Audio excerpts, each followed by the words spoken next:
Alléluia. Bien-aimé, peux-tu lever la voix et lui dire, Père, tu mérites l'adoration. Et lui dire, Père, tu mérites d'être célébré. Tu mérites tout honneur ce soir.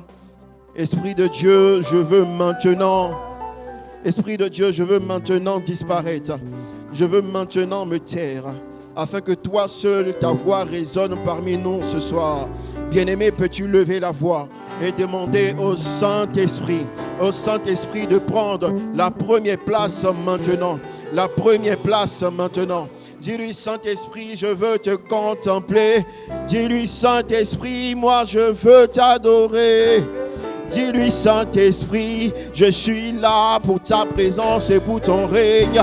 Viens prendre la première place maintenant. Dis-lui, Esprit de Dieu, j'ai tant besoin de toi ce soir. Dis-lui, Esprit du Père, j'ai tant besoin de toi ce soir. Dis-lui, Esprit de Dieu, j'ai tant besoin de toi maintenant en ce lieu. Esprit de Dieu, je te veux maintenant en ce lieu.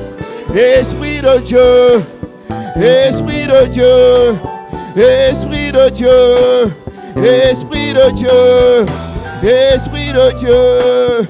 Oh, oh, oh, oh.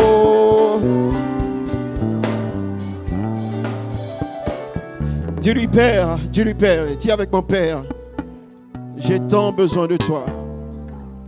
J'ai tant besoin de toi. Tant besoin de ta présence. Tant besoin de toi, Père. Lève la voix et commence à prier. Dis-lui, Père, moi j'ai tant besoin de toi. Besoin de toi. Besoin de toi. Besoin de toi. Besoin de toi. Besoin de toi. Besoin de toi. Besoin de toi. Besoin de toi.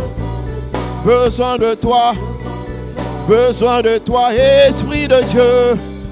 Esprit de Dieu, besoin de toi, besoin de toi, besoin de toi, besoin de toi, besoin de toi, besoin de toi. Oh oh oh, oh oh oh.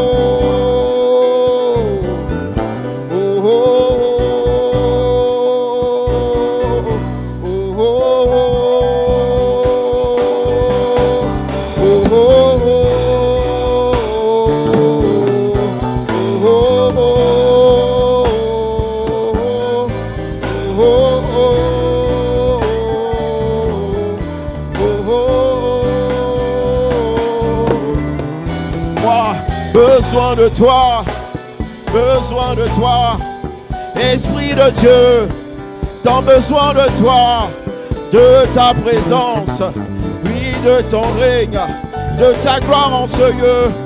Besoin de toi, besoin de toi, besoin de toi, de ton feu en ce lieu, de ta gloire en ce lieu. Esprit de Dieu, Esprit de Dieu. Besoin de toi, de ta présence, de ta gloire, de ton onction, de ta puissance. Besoin de toi, besoin de toi, besoin de toi, besoin de toi. Ah, je soupire après toi, ô Esprit de Dieu, je te veux davantage, je te cherche davantage, j'ai besoin, oui, de toi, oh oui, de toi, Esprit de Dieu, en ce lieu, maintenant, ici à Périssos, en ce soir, mon Dieu, besoin de toi, touche-moi maintenant, localise-moi maintenant, impacte-moi maintenant, visite-moi maintenant. Oh, besoin de toi, Père, besoin de toi, besoin de toi, Esprit de Dieu, puissance de Dieu, besoin de toi, souffle de Dieu, volonté de Dieu, la voix de Dieu, la gloire de Dieu. Besoin de toi, besoin de toi, besoin de toi, besoin de toi, besoin de toi, besoin de toi. Lève la voix et continue à prier. Lève la voix et continue à réclamer. Contre la voix et continue à insister. Dis-lui, Père, j'ai tant besoin de toi. Besoin de ta puissance. Besoin de ton esprit. Besoin de ta volonté. Besoin de ta présence. Besoin que tu marches avec moi. Besoin de toi pour le combat. Besoin de toi pour la bataille. Besoin de toi pour la victoire. Esprit de Dieu. Besoin de toi. Besoin de toi. Besoin de toi. Alléluia. Amen. Amen. Amen. Amen. Alléluia. Amen. Dis avec moi. Amen. Amen. Amen. Amen à la volonté de Dieu. Amen à la volonté de Christ. Amen à la volonté du Père. Amen à la volonté du Saint-Esprit. Alléluia. Acclame puissamment, honore puissamment la présence de Dieu, la gloire de Dieu en ce lieu même. Merci Jésus pour ta présence. Merci Jésus pour ta puissance. Que toi seul tu règnes. Que toi seul tu règnes maintenant. Que toi seul tu règnes maintenant. Alléluia. Acclame encore Jésus ce soir.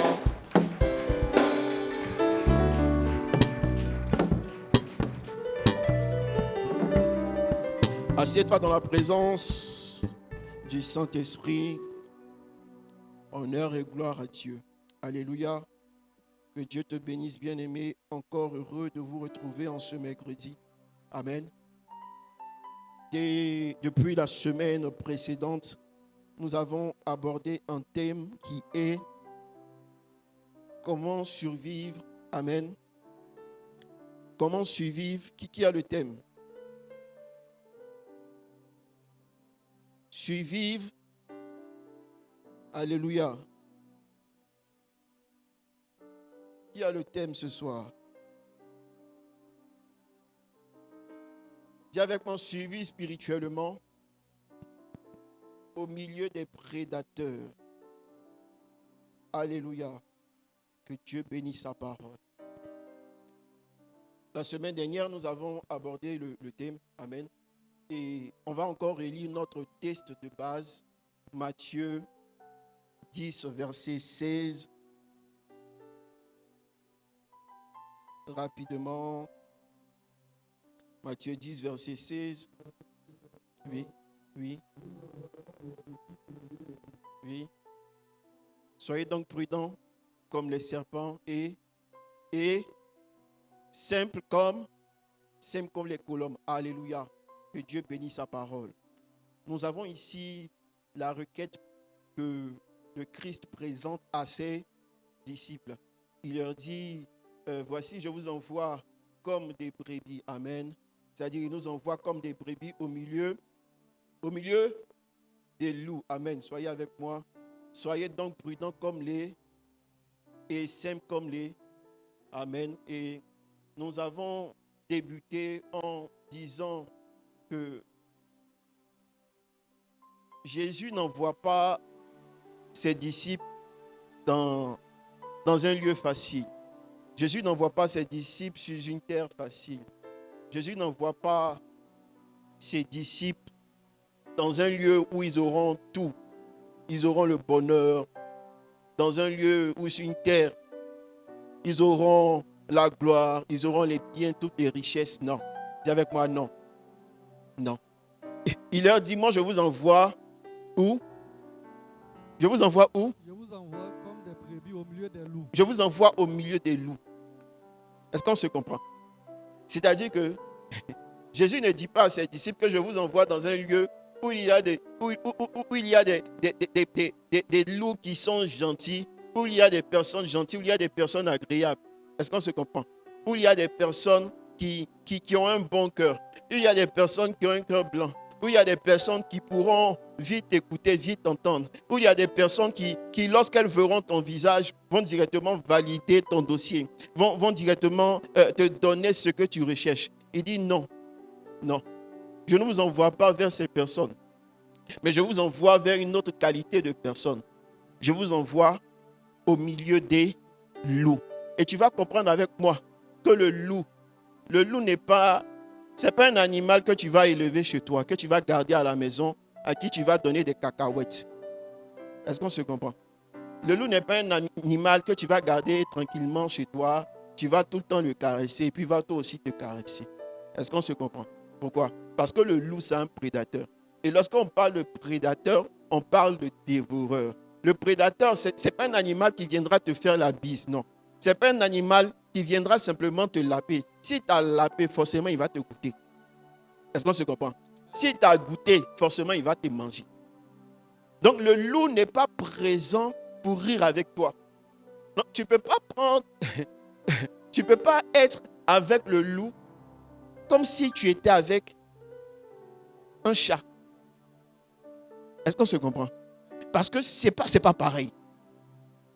Le loup, c'est un prédateur. Le loup, c'est un tueur. Et Jésus annonce cette bonne nouvelle à ses disciples.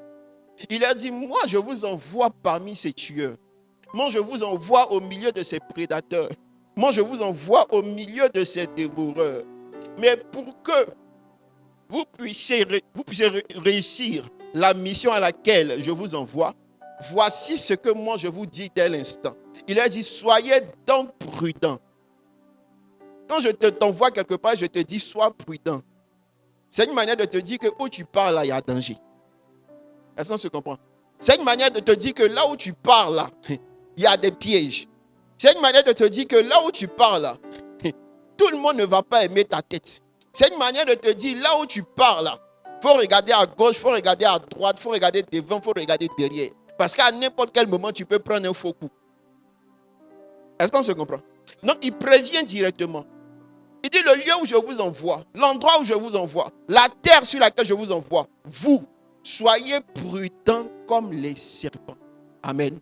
Et la semaine dernière, nous avons parlé de la prudence du serpent. On a pour habitude de définir le serpent comme un animal rusé, comme encore, dites, dangereux, un animal méchant, ou encore comme le diable. N'est-ce pas? Mais ce qui m'intrigue ici, c'est que le même serpent, amen, dont nous a parlé Genèse, Jésus nous dit ici, il y a une autre qualité de ce serpent qui est en Genèse, amen, qu'on appelle quoi? La prudence. Donc, Jésus ne présente pas ici le venin du serpent. Il ne présente pas ici la qualité, la nature du serpent qui attaque. Mais il présente ici pour nous qui sommes en Christ une autre nature de Christ que nous devons adopter. Une autre nature, du serpent que nous devons adopter. Et cette nature-là, c'est la prudence. Dis avec moi la prudence du serpent. La prudence du serpent. Et nous avons vu trois niveaux, amen, 3 axes par la grâce de Dieu. Nous avons abordé différents points durant ces 3 axes sur la prudence du serpent. Et je vous ai fait comprendre que en tant que chrétiens, nous devons adopter la prudence du serpent. Nous ne devons pas nous contenter du venin du serpent. Nous ne devons pas nous contenter de la bouche du serpent, ce que le serpent fait ressortir. Mais nous devons nous contenter, nous devons adopter, nous devons manifester la prudence du serpent. Parce que lorsque le serpent s'est mis à parler, lorsque le serpent a ouvert la bouche, qu'est-ce que le serpent a fait? Le serpent a induit l'homme en erreur. Donc lorsque le serpent commence à lancer son venin, c'est dangereux. Donc en tant que chrétien, on ne doit pas récupérer cette qualité du venin du serpent, non. Mais on doit récupérer la qualité que Christ présente ici, qui est la prudence du serpent. Amen. Amen. Si on est là, on fait comme ça. Amen. Page suivante. Page suivante, rapidement. On a dit que Jésus ne cache jamais la réalité à ses disciples. Il ne leur promet pas un chemin sans opposition. Au contraire, il leur annonce qu'ils seront des brebis au milieu des loups. C'est ce que nous avons vu tout à l'heure. Une brebis est un animal sans griffes, sans crocs et sans moyens naturels de défense. Pourtant, c'est cette image que Jésus choisit pour représenter le croyant. C'est-à-dire que nous croyants, Jésus nous qualifie comme des êtres inoffensifs. Dis-moi, la brebis, en quoi la brebis est-elle dangereuse? La brebis ne montre aucun aspect du danger. Et c'est cette image-là, c'est cette image qui nous représente, nous, qui sommes en Christ. Et à l'inverse, le loup est un prédateur. Son objectif n'est pas simplement de blesser, mais j'ai dit tout à l'heure de dévorer. Lui ne blesse pas. Le loup n'est pas dans la sympathie. Il n'est pas là pour jouer. Il est là pour finir avec toi. Est-ce qu'on se comprend? Aujourd'hui encore, nous vivons au milieu de nombreux prédateurs. Et des prédateurs dans notre milieu de vie sont des personnes mal intentionnées, des faux amis, des faux frères, des faux compagnons. Et nous rencontrons, bien-aimés, dans notre vie de chaque jour, des prédateurs. À chaque lever du matin, lorsque nous sortons de la maison, nous rencontrons des prédateurs. Même dans notre famille, nous rencontrons des prédateurs. Même au sein de nos amis, il y a aussi des prédateurs. Est-ce qu'on se comprend? Mais cette qualité de personnes-là, comment nous, en tant que chrétiens, nous devons nous comporter? Le Seigneur nous dit que nous devons être prudents premièrement. Et nous devons adopter une deuxième qualité que nous allons voir ce soir, qui est la simplicité. Ah, dis avec moi la simplicité. Dis voisin, sois simple comme la colombe. Alléluia. Page suivante rapidement. On y va, page suivante. Oui, on a développé la prudence. On a dit que le mot grec traduit prudent est phronimos, qui signifie sage, réfléchi, avisé. Amen. Capable de discerner avant d'agir. Amen.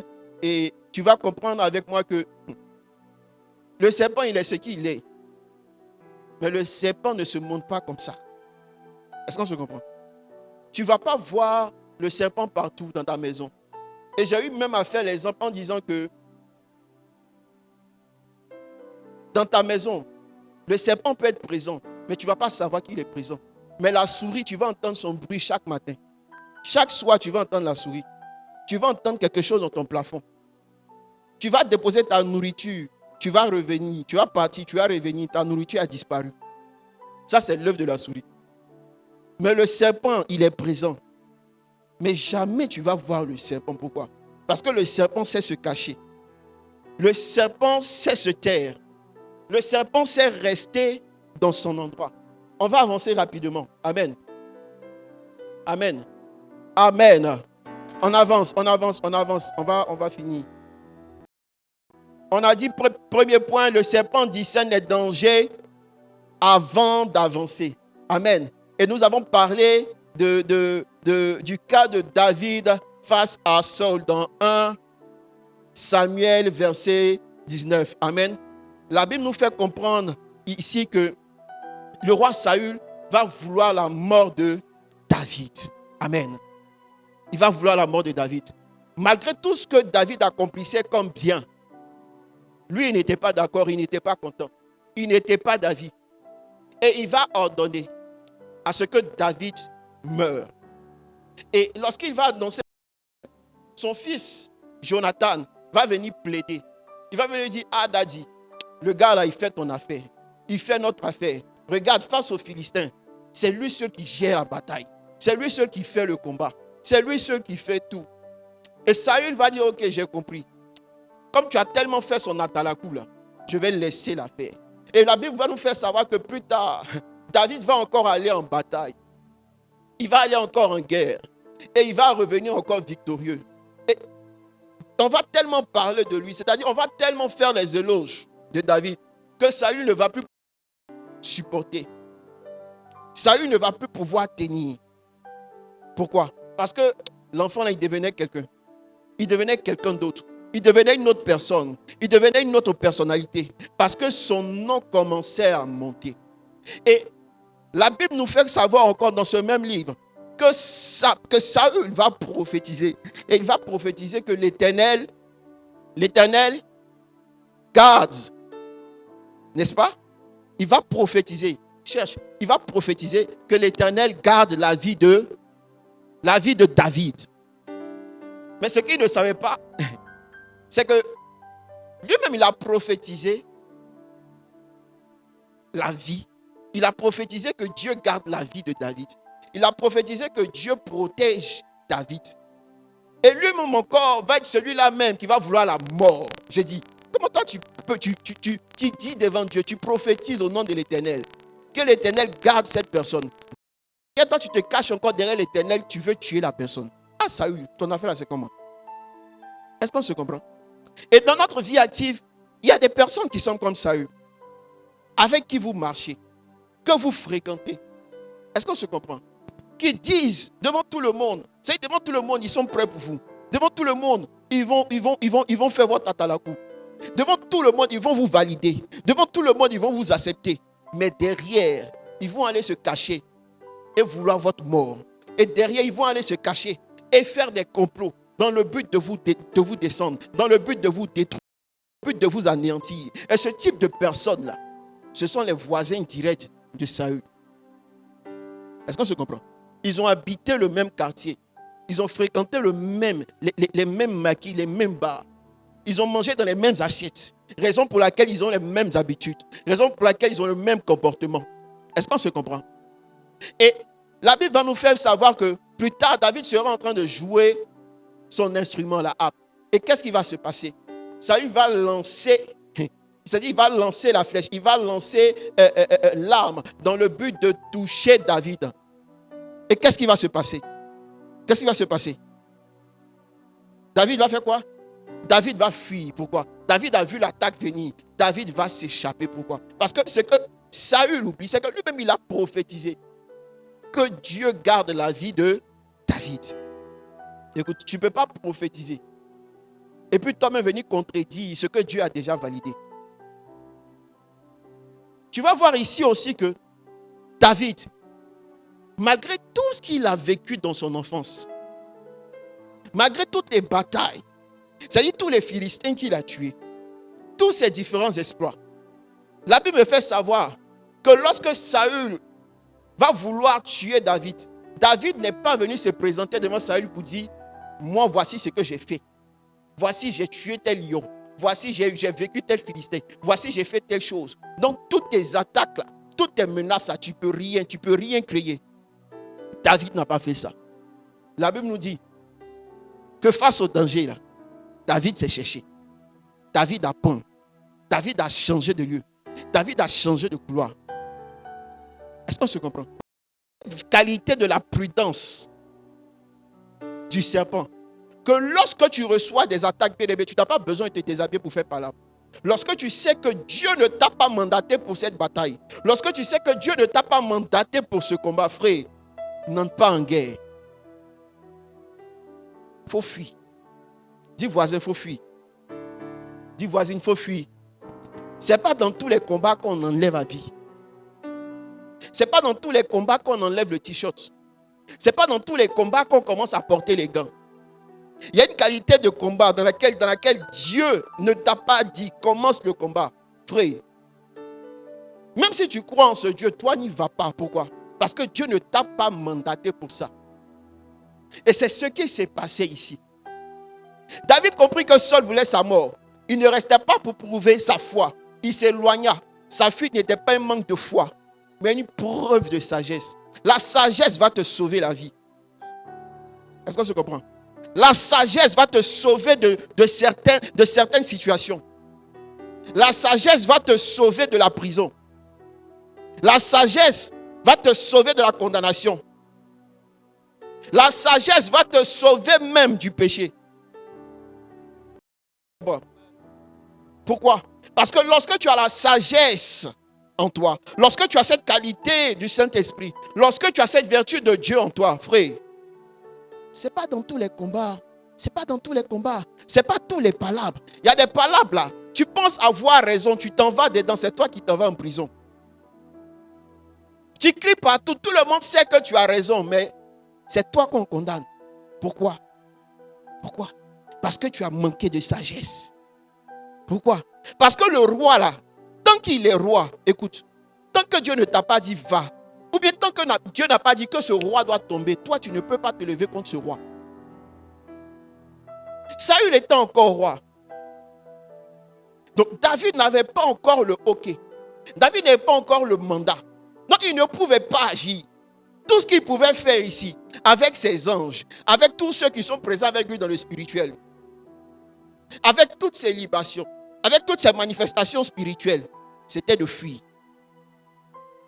Dis voisin, il faut savoir fuir. Il faut savoir fuir. Il faut savoir fuir. Le discernement protège souvent davantage que la force. Il faut savoir discerner chaque combat. Il faut savoir discerner chaque danger.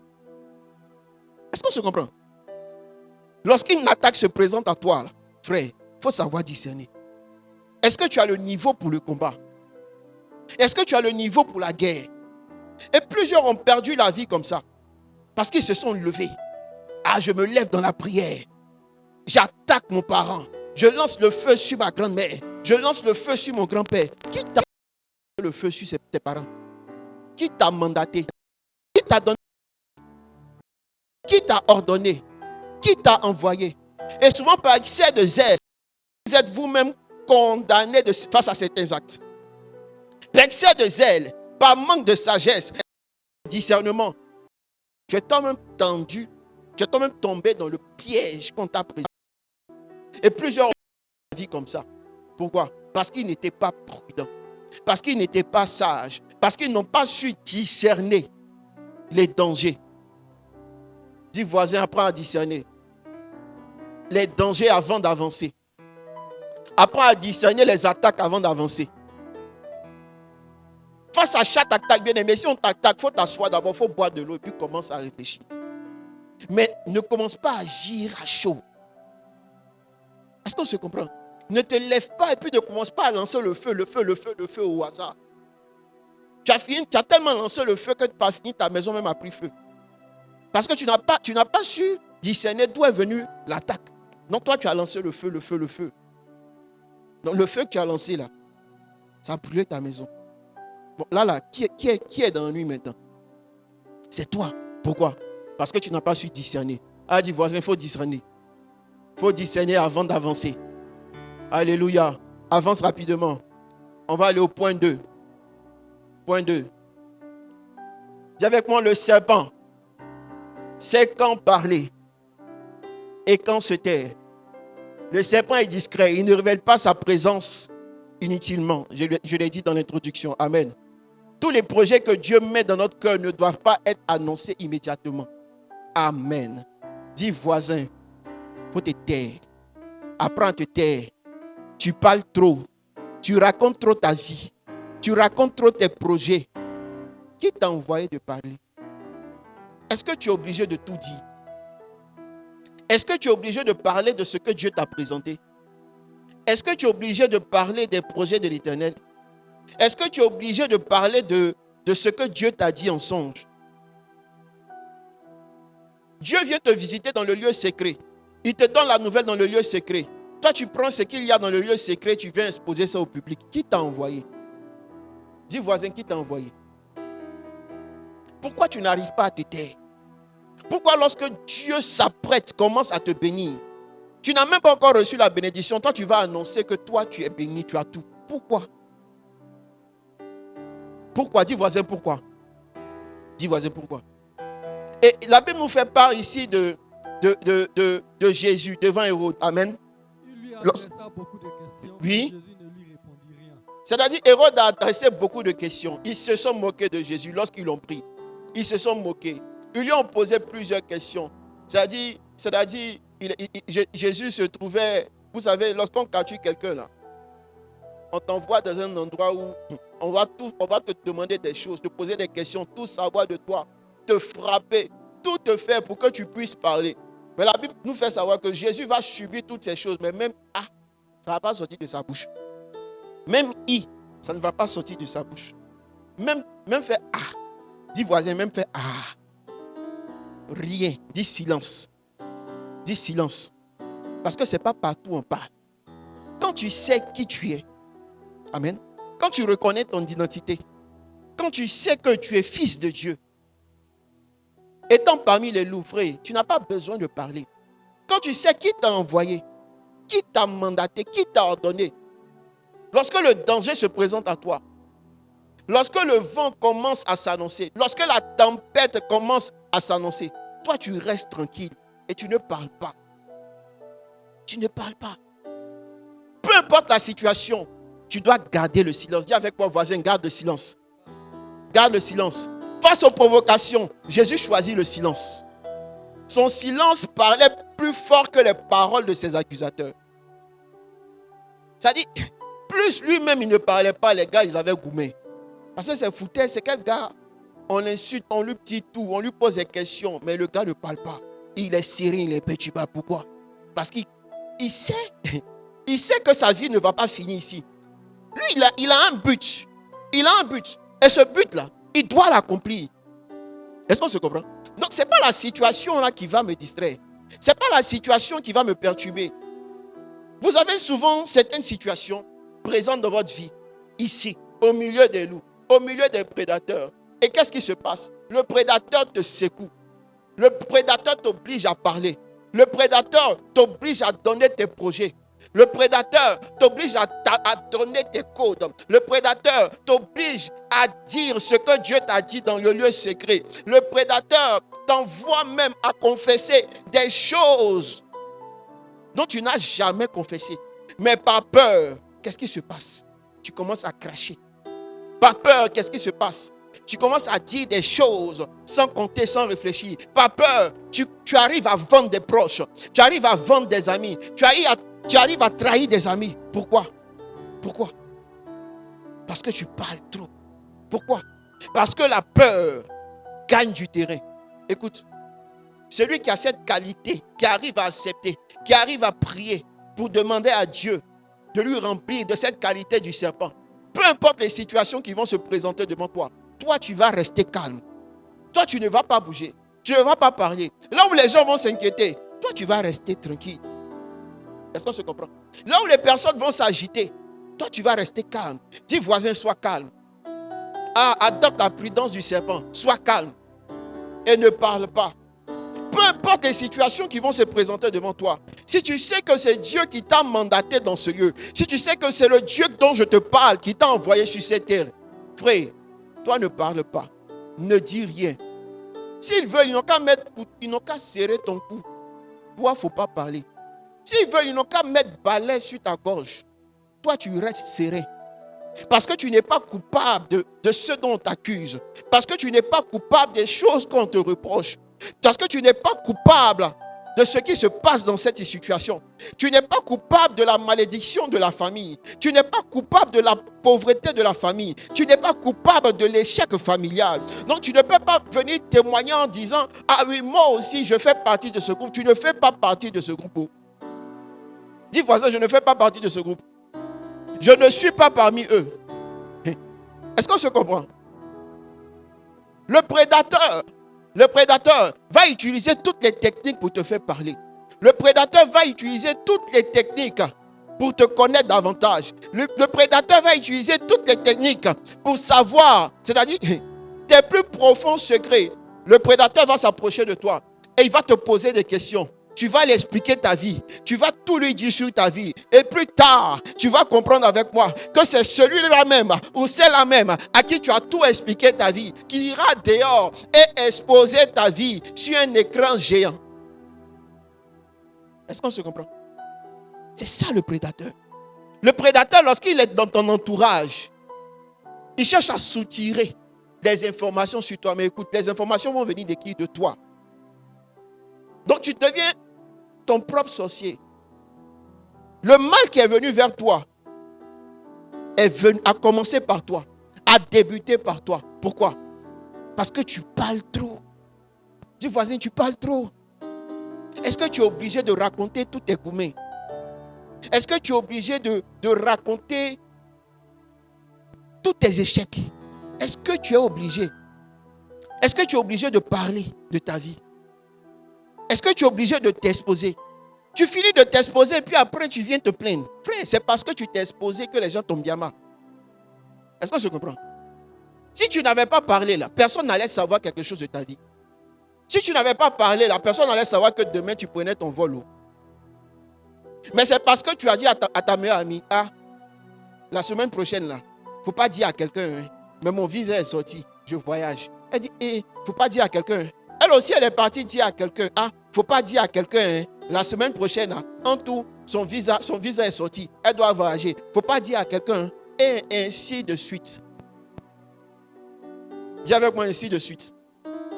On arrive au jour de ton voyage, voilà tout le quartier est devant ta porte. Parce que toi-même, tu as pris crédit à tout le monde. Si tu avais fermé ta bouche là, qui allait savoir? Qui allait savoir? Est-ce que tu es obligé d'exposer tes projets? Est-ce que tu es obligé d'exposer tout ce qui vient à toi? Il y a des gens même là, c'est-à-dire ils n'ont pas encore reçu. Ils ont déjà fini d'annoncer. Ils ont déjà fini d'annoncer. Ah non, moi, c'est déjà OK. Le visa est déjà calé. Là, dans 2 semaines, je prends mon vol. Pourtant, ton visa, on n'a même pas encore signé dessus. L'ambassadeur ne connaît même pas ton visage. Le consul ne connaît même pas ton nom. Mais toi, tu as fini de faire la propagande déjà de la bonne nouvelle. Tu as fini par faire la propagande, amen, de ton projet. Maintenant, 2 semaines plus tard, on te voit au quartier, mais Joe, c'est comment? Normalement, tu étais sur le bain. Non, tout ne s'est pas passé comme voulu. J'ai encore des... Tu mens. Dis voisin, tu mens. Tu as tapé poteau. Parce que tu parles un peu trop. Tu as tellement parlé, tu as dit à quelqu'un qui n'aime pas ton affaire. Lui aussi, il est parti dans le lieu secret, dans son lieu secret à lui. Et il a fermé les portes sur ta vie.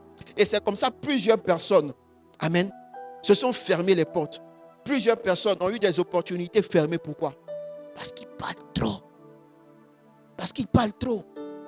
Et le chrétien d'aujourd'hui parle trop. Dis, le chrétien parle beaucoup. Le chrétien parle beaucoup. Ton témoignage est trop. On veut rien savoir de ta vie. On veut rien savoir. Ton témoignage là, c'est trop. Ton témoignage est trop. Dieu n'a même pas encore fini. C'est-à-dire, Dieu vient juste de commencer avec toi au niveau 1. Toi, tu es déjà la méga superstar. Est-ce qu'on se comprend? Tu penses que tout le monde est content de ta réussite? Tu penses que tout le monde est content de ton élévation? Tu penses que tout le monde est content de te voir chic, bien beau comme ça? Non. Dis voisin, non. Non, ils sont pas du tout contents. Ah non, ils ne sont pas contents. Ils ne sont pas contents de te voir comme ça. Ils ne sont pas contents. Donc leur but sera de te pousser à parler. Sera de te pousser à t'ouvrir davantage. Et tu vas commencer à parler. Regardez aujourd'hui sur les réseaux sociaux, les différentes guerres là. Ce sont des anciennes CP. Ce sont des anciens frères qui mangeaient, qui vivaient, qui marchaient ensemble, qui se racontaient tout. Mais écoute, quand on est amis là, c'est pour un temps. Quand le temps finit là, tu vas voir le vrai visage de la personne. Quand l'amitié finit là, on n'est plus amis. Si on n'est pas amis, on est ennemis. Donc lorsque je deviens ton ennemi là, je vais utiliser tout ce que tu m'as donné comme information pour te bombarder. Et c'est ce qui se passe. Dis, c'est ce qui arrive. Et si toi aussi tu ne te tais pas, c'est ce qui va t'arriver. Est-ce qu'on se comprend? Donc beaucoup de combats sont évités lorsque nous maîtrisons notre langue. Beaucoup de combats sont évités lorsque nous maîtrisons notre langue. Beaucoup de victoires sont aussi validées lorsque nous fermons notre bouche. Beaucoup de réussites sont accomplies lorsque nous fermons notre bouche. Est-ce qu'on se comprend? Il faut apprendre à te taire. Dis voisin, il faut apprendre à te taire. Peu importe ce que tu as vu, il faut apprendre à te taire. Et puis vous avez cette qualité. Vous avez un songe. Non, CP, je vais te parler de mon songe. Qui t'a envoyé? t'a envoyé? Qui t'a envoyé? Dis qui t'a envoyé? Qui t'a envoyé? Depuis quand ton ami ou bien ta camarade, elle interprète? Depuis quand elle interprète tes songes? Mais vous avez cette facilité-là à tout exposer. Oui. Vous cherchez un Dieu qui est en esprit. Ce Dieu-là vient se présenter à vous en esprit. Automatiquement, vous informez la communauté internationale. Il vous a envoyé. Raison pour laquelle par la suite tu dors, Dieu vient plus te parler parce que tu parles trop. Il ne te parle plus. Donc il va attendre que tu aies le niveau de maturité. Cette maturité où tu vas savoir te taire pour revenir se présenter à toi. Ah, dis voisin, je dois changer d'attitude. Page suivante. On est dans le temps. Page suivante. Dis avec moi, le serpent, c'est attendre le bon moment. La prudence, c'est aussi comprendre que Dieu agit selon un temps. Le serpent ne se précipite pas. Il agit au moment opportun. Et nous avons parlé ici, amen, de qui? De l'histoire d'Esther. De l'histoire d'Esther. Esther a attendu le bon moment pour agir. Esther ne s'est pas empressée de raconter. Esther ne s'est pas empressée de parler au roi. Non. Mais elle a attendu le bon moment. Elle a invité le roi à manger. Elle lui a donné un beau plat. Il lui dit, mais la belle, la reine, l'élu de mon cœur, mon bébé You, pourquoi m'as-tu invité? Elle dit, oh boss, il faut te calmer. Dis avec moi, il faut te calmer. Il faut te calmer. Ce que je veux te dire, ça va prendre du temps. Elle a commencé à séduire le roi. Elle lui a accordé à manger. Il a fini de manger. Il dit, mais parle. Elle dit, il faut te calmer. Le lendemain encore, il faut venir. Tu as mangé. C'est-à-dire, elle a gâté le boss avec ce qu'il aime. Pourquoi? Parce qu'elle cherchait quelque chose. Elle cherchait à toucher le cœur du boss. Elle cherchait à toucher totalement l'attention du boss. Pourquoi? Parce qu'il y a une justice qui devait s'établir. Il y a quelque chose qui devait être rétabli. Et pour avoir la victoire, elle devait patienter au bon moment. Elle devait avoir autour d'elle toutes les armes pour le projet qu'elle est en train de faire. Il y a certaines situations que vous faites. Il y a certains projets que vous êtes en train de faire là. Et vous ne savez pas attendre le bon moment. Souvent, vous pensez que tout est là. Non, tout n'est pas là. Dis voisin, tout n'est pas là. Écoute, ce n'est pas parce que tu as reçu l'investissement que c'est le bon moment pour lancer le projet. Ce n'est pas parce que tu as reçu les idées que c'est le bon moment pour lancer le projet. Non. Dis avec moi, il y a un temps. Il y a un bon moment. Et la Bible, en résumé, elle ne dénonça pas Aman dès la première occasion. Elle a attendu le moment préparé par Dieu. Et cette patience-là a sauvé tout un peuple. Elle pouvait vendre, elle pouvait dire, elle pouvait parler pour dire, voici, c'est lui qui est le coupable. Mais elle n'a pas fait ça. Pourquoi? Parce que si elle le faisait, en ce temps, on n'allait pas la croire. Non, il n'allait pas accepter. Mais elle a attendu le bon moment. Le bon moment voulu par Dieu. Est-ce qu'on se comprend? Il y a cette qualité du serpent. Le serpent, il s'est attaqué au bon moment. C'est pour cela que tu vas voir que le serpent, il prend son temps. Hein? Est-ce qu'on se comprend? Il prend son temps pour te manger là. Il prend son temps. C'est-à-dire, il peut te tuer là. Et puis il ne va pas te manger. Il attend le bon moment, puis il vient maintenant. Il te sert maintenant, il t'avale. Pourquoi? Parce que lui, il va étape par étape. Vous ne savez pas aller étape par étape. Vous ne savez pas saisir, déterminer les bonnes occasions. Vous ne savez pas discerner les bons temps pour vous lancer dans vos activités, dans vos entreprises. Il vous manque cette qualité, amen, du serpent. Une bonne décision prise au mauvais moment peut produire de mauvais résultats. Tu peux avoir le financement et puis décider de te lancer dans le projet. Frère, toi, tu as parti te lancer là. Quand toi, tu as lancé ton projet, c'est à ton tour, le lendemain, le gouvernement va lancer un mot pour dire communiqué du gouvernement. Décret portant sur tant, pris le temps.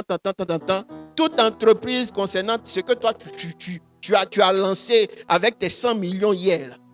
On a pris le décret le lendemain pour dire toutes ces entreprises là, qui sont sous cette forme-là doivent être bannies, doivent être fermées. Tu as investi ou bien tu n'as pas investi. Mais qu'est-ce qui s'est passé? Tu as tout perdu. Pourquoi? Parce que ce n'était pas le bon moment.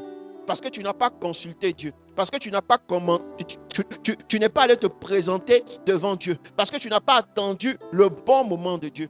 le temps de Dieu. Et nous échouons. Pourquoi? Parce que nous ne savons pas attendre le bon moment. On est pressé. Il faut dire, frère, tu n'as pas besoin d'être pressé. Tu n'as pas besoin d'être pressé. Non. Le problème, c'est que, regarde, tu te mets dans des combats inutiles. Non, la vie me presse. C'est le temps. Time is money. Time is money. Bon, depuis time is money, là, ta money, là, c'est combien? Je n'ai pas le temps. Ta money, là, il faut me dire c'est combien? C'est combien? Ça arrive à combien? Non. Le temps, ce n'est pas l'argent. Le temps, c'est Dieu. Le temps, c'est la gloire de Dieu. Le temps, c'est la volonté de Dieu. Le temps, c'est qu'est-ce que Dieu veut? Qu'est-ce que Dieu dit? Qu'est-ce que Dieu décide? Est-ce que Dieu me dit que c'est le bon moment pour commencer? Est-ce que Dieu me dit que c'est le bon moment pour me marier? Ce n'est pas parce que tu es belle que tu es apte pour le mariage. Ce n'est pas parce que tu es beau que tu es apte pour le mariage. Est-ce que c'est le temps pour toi de te marier? Ce n'est pas parce que tu sais préparer sauce graine, maman, que tu es prête pour le mariage. Parfois, tu sais préparer sauce graine, mais tu n'aimes pas te laver. Est-ce qu'on se comprend? Donc, tu vois qu'il y a un manque. Il y a un manque, n'est-ce pas? Et pour rattraper ce manque, il te faut du temps. Il te faut maintenant apprendre à te laver. Parce que tu ne peux pas aller dans le foyer de quelqu'un et puis, c'est pas bon. Est-ce qu'on se comprend? Est-ce qu'on se comprend? Est-ce qu'on est d'accord? Donc, il y a un temps pour tout. Il y a un temps. Et cette prudence, cette qualité du serpent, le serpent sait attendre le bon moment. Tu dois savoir qu'en tant que chrétien, au milieu des loups, tu dois savoir attendre le bon moment. Le bon moment même pour te présenter. Est-ce qu'on se comprend? Il y a des étoiles qui ont été détruites. Pourquoi? Parce que ce n'était pas le bon moment. Parfois même, ce n'était pas le bon moment pour toi de commencer le ministère. Est-ce qu'on se comprend? Écoute, Jésus, qui est Jésus? Jésus est fils de... Jésus est fils de... Jésus est fils de... Mais Jésus vient au monde. On le met au dos. Et puis on fuit avec lui. Pourtant, il est le fils de... Parce que ce n'était pas le bon temps pour lui de se présenter. Est-ce qu'on se comprend? Il a fait 10 ans. Il a fait 20 ans. Il ne s'est pas présenté. Il a attendu l'année. Il a attendu le bon temps pour se présenter. Pourquoi? Parce qu'il devait s'apprêter. Pourquoi? Parce qu'il devait se guiser davantage. Pourquoi? Parce qu'il devait attendre la voix du Père. Son Père devait lui dire, écoute fils, c'est le moment. Vas-y, lance-toi. On a un problème, nous chrétiens, excès des zèle. Dis voisin, l'excès de zèle dans le milieu évangélique. Maintenant, là, tout le monde est prophète. Tout le monde est prophète. Tout le monde veut devenir prophète. Moi, je dis toujours. Je ne dis pas que... Moi, je suis personne même dans le calcul. Je suis personne. Mais je dis toujours aux jeunes, zélés, sachez patienter. Plusieurs jeunes dans le milieu, surtout évangélique, amen, se perdent. Pourquoi? Parce qu'ils ne patientent pas. Ils n'attendent pas le bon moment. Même si on t'a dit que tu es destiné à servir le Seigneur, frère, on a compris. Mais dis voisin, ce n'est pas le moment. Même si un homme de Dieu ouin qui voit, c'est-à-dire quand il voit là, il voit tout. Même si c'est sorti de sa bouche, il t'a dit tu vas servir Dieu. Est-ce qu'il t'a dit c'est maintenant? Mais on a ce problème là dans le milieu évangélique. On n'a pas cette prudence. On n'a pas cette patience du serpent. On ne sait pas attendre. On ne sait pas patienter. On est chaud. On est chaud tout. Chaud pour gagner des âmes. Chaud dans tout. Écoute, si c'est côté chaud là, le diable, c'est lui, il est déjà dans le feu. Est-ce qu'on se comprend? Non, si c'est chaud là, il est le maître. Donc quand tu es chaud là, lui, il te regarde. Et puis il dit, voilà quelqu'un qui est pressé pour venir se vendre. Et plusieurs jeunes, amen, plusieurs jeunes appelés au service du Seigneur, qui avaient l'appel authentique, l'étoile authentique, ont perdu l'étoile. Pourquoi? Parce qu'ils n'étaient pas patients. Pourquoi? Parce qu'ils sont pressés de porter veste, qu'on dise bishop, qu'on dise papa. Tu es pressé pour vieillir. À cause de ça, moi, quand j'entends papa, moi, ça me gêne. Ça me gêne de fou. Je ne supporte pas. Je ne supporte pas. Parce que tu me rends vieux. Tu me rends vieux. Est-ce que tu comprends? Je préfère pasteur Sosten. Je préfère frère Sosten. Mais papa, quand il entend papa, il dit aïe! C'est quoi le problème? C'est quoi? Gardons pasteur, même souvent, même je trouve ça un peu lourd. Est-ce qu'on se comprend? Amen. Amen. Parce que. Amen. Donc, il faut savoir attendre au bon moment. Même si, écoute.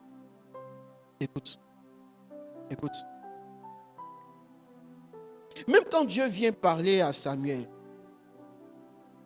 Amen. Écoute, Samuel, dès le bas âge, c'est-à-dire même avant qu'il ne vienne au monde, sa mère l'a mis comme sujet d'alliance. C'est-à-dire qu'il était une alliance avec Dieu. Est-ce qu'on se comprend? Il grandit dans la maison d'un serviteur de Dieu. Mais est-ce qu'il sait Dieu automatiquement? Quand Dieu vient l'appeler, qu'il entend la voix de Dieu premièrement, est-ce qu'il se lève et puis part faire une affiche pour dire Dieu me parle? Est-ce qu'il va faire un direct pour dire Dieu me parle? Quand Dieu l'appelle encore une deuxième fois, qu'est-ce qu'il fait? Est-ce qu'il se lève? Non. Il part voir qui? Son autorité spirituelle. Jusqu'à la troisième fois, il part voir son autorité spirituelle. Et c'est l'autorité spirituelle qui lui dit maintenant, vas-y. C'est-à-dire, il lui donne le OK. À chaque fois que tu vas entendre cette voix, poser, c'est fini. C'est le début. Est-ce qu'on se comprend?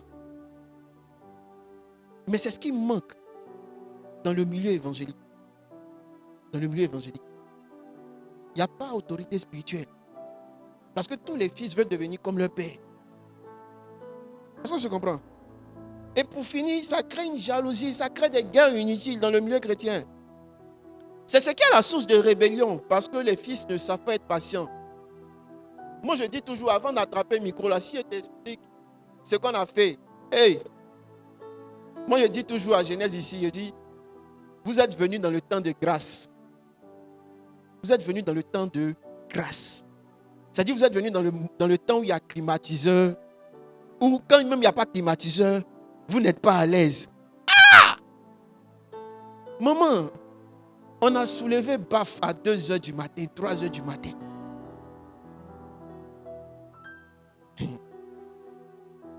Voici, pasteur Pacom est là. On finit culte. On déplace le matériel, on va dans un autre terrain. Parce qu'en une journée, papa peut faire 2 cultes différents dans 2 lieux, dans 2 villes différentes. C'est papa qui fait ça. C'est-à-dire, un seul dimanche, papa fait culte à Abidjan et puis fait culte à Bassa. Maman, on n'est pas encore, l'église n'a pas encore les moyens. Non, c'est le même matériel qu'on prend pour partir. Il n'y a pas de climatiseur. On transpire. Et puis on est là. Et puis on est serein. Et puis on attend. Dis on attend. On attend, on est patient. C'est-à-dire on est là. Nous, on nous a dit on va servir Dieu. Mais nous-mêmes là, le Dieu qu'on doit servir, on ne le connaît pas. Donc on est là, on attend. Et puis on regarde. Mais toi, on t'a dit tu as servi Dieu. Le lendemain net, toi seul, tu es pasteur. Toi seul, tu es voyant. Toi, tu ne vois rien. Toi seul, tu es père. Toi seul, tu es daddy. En moins d'une semaine, toi, c'est-à-dire... Est-ce qu'on se comprend? Toi seul, tu deviens daddy. Et c'est ça le problème évangélique. C'est ce problème. Le mieux, si on arrive à respecter l'hierarchie, on va grandir. Est-ce qu'on se comprend? En fait, nous, on a respecté, quand on est venu là, on a trouvé des gens qui étaient là. Hein. Nous-mêmes, on ne savait pas qu'on allait devenir pasteur. On nous a dit on va servir Dieu, mais on ne savait pas qu'on allait. Tu peux servir Dieu sans être pasteur. On était là. On était là. On a tout fait. Moi, là, écoute. Il a tout fait. Papa me dit ici papa dit souvent il a tout fait, non? Moi-même, là, j'ai tout fait aussi. Parce qu'on a suivi les traces du Père. On a été derrière caméra. Aujourd'hui, tu veux prendre quelqu'un pour servir, il dit d'appeler au service de Dieu. Je vous dis la vérité. Tu lui dis, va dans tel département. Non. Non, Dieu lui a pas dit ça. Mais attends. Toi, Dieu te parle déjà. Non, normalement, toi, tu es notre bishop. Les jeunes ne sont plus patients. Hein? Si c'est l'argent qui vous blague là, dis voisin, ah là là, tu as mangé 10 de manioc, ça va rester dans ta gorge, ça sera dur, tu ne pourras pas avaler. On est resté derrière la caméra, on a fait protocole, on a soulevé baf, on a soulevé bâche. Des fois même on est venu jouer tam-tam. On a gardé les enfants, on a éduqué les enfants. On a fait quoi encore? On a fait tous les départements.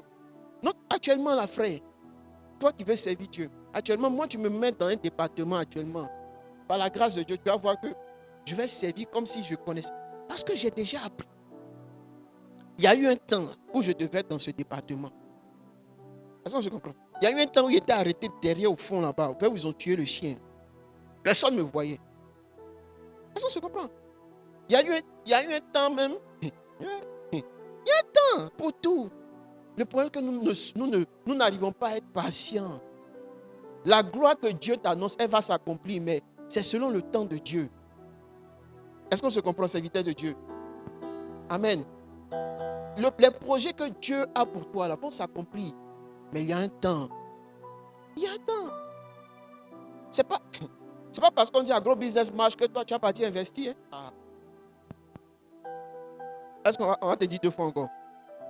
Actuellement, là, tu vois les gens pleurer. Quand tu te connais, depuis tu vois quelqu'un pleurer, toi-même, tu te dis, ouh, j'ai failli investir dedans. Oh. Tu vois que Dieu t'a parlé. Page suivante, rapidement. Amen.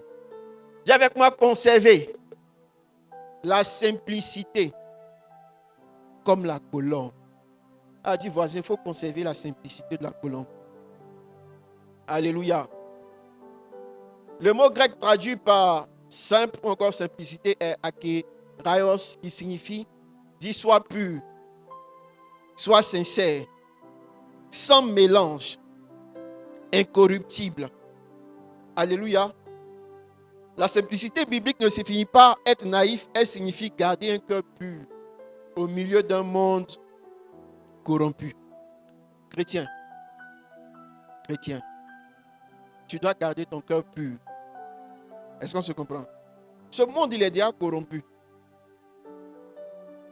Le diable est déjà installé. Est-ce qu'on se comprend? Mais toi, tu dois avoir un cœur pur. Ton cœur ne doit pas être identique au cœur des prédateurs. Lorsqu'on te voit, lorsqu'on te contemple, on ne doit pas avoir un cœur sale. Lorsqu'on te contemple, on ne doit pas voir quelqu'un qui est mélangé. Ça dit, toi, tu es à gauche, tu es à droite. Est-ce qu'on se comprend? Tu fais un peu de Jésus, un peu de non-Jésus. Est-ce qu'on se comprend? Donc, ta vie, il ne doit pas avoir un de mélange. Et tu ne dois pas être incorruptible. Ça dit, en tant que chrétien, la corruption ne doit pas être ton témoignage. C'est-à-dire, lorsqu'on te regarde, lorsqu'on t'admire, on ne doit pas voir quelqu'un qui a une vie de mauvais témoignage. C'est-à-dire, toi, tu es chrétien, mais tous les faux coups, là, c'est toi. Et tu es fier de venir à l'église chaque dimanche. Pourtant, tu es dans tous les faux coups. Toi, tu n'es pas une colombe. Toi, tu es calabre. Est-ce que je comprends? Il dit, soyez simple comme la colombe. Tu vois la couleur de la colombe. La colombe a quelle couleur? Comme ça, non? Et elle est unique en sa couleur. Pourquoi? Parce qu'elle ne doit pas avoir de taches. Elle ne doit pas avoir de défauts. Elle doit rester simple comme ça. telle qu'elle est. Et c'est cette nature-là que le Christ veut pour nous lorsque nous venons au milieu des prédateurs. Amen. Page suivante. Premier axe. Dis avec moi, la colombe demeure pure malgré son environnement. Amen. Contrairement à d'autres oiseaux, la colombe est le symbole de la pureté dans les Écritures. C'est aussi cette forme que le Saint-Esprit descendit sur Jésus. Dans Matthieu 3,16, la Bible nous fait savoir que le Saint-Esprit est descendu sur le Seigneur Jésus-Christ par la forme d'une. Alléluia. Amen. Le croyant ne doit pas laisser la méchanceté des autres contaminer son cœur. Le chrétien ne doit pas laisser la méchanceté des autres changer l'état de son cœur, changer son comportement, changer son attitude, changer sa manière de penser, changer sa manière de concevoir. Peu importe ce qui se passe, peu importe la négativité des autres, peu importe la trahison, peu importe la mauvaise attitude de tes proches, de tes amis, toi, tu dois garder ton cœur pur. C'est ça le réel combat. C'est ça le réel combat. Le réel combat, ce n'est pas de devenir comme eux. C'est d'être parmi eux, mais être différent d'eux. Être parmi les prédateurs et ne pas avoir le cœur de prédateur. Le cœur qui veut tuer. Le prédateur, là, il n'a pas un cœur pur. C'est parce que ses intentions ne sont pas bonnes.